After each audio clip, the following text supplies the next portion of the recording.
ராமநாம மகிமை. ராமா ராமா என சொல்லிக்கொண்டே இருந்தால் எப்பேற்பட்ட பாவமும் தீரும்.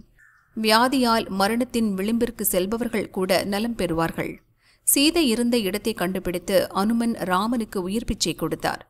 இதற்கு காரணம் அவர் ஓயாமல் ஓதும் ராமநாமம்தான். சுருக்கமாகச் சொன்னால் ராமனை காப்பாற்றியது கூட ராமநாமம்தான். ராமநாமத்தை 3 முறை சொன்னாலே போதும், 1000 முறை சொன்னதாக அர்த்தம். ராம என்ற சொல்லில் ரகர வரிசையில் ரா 2வது எழுத்தாகும். மா என்பது ப ப ப ப மா என்ற ஸ்வர வரிசையில் 5வது எழுத்து.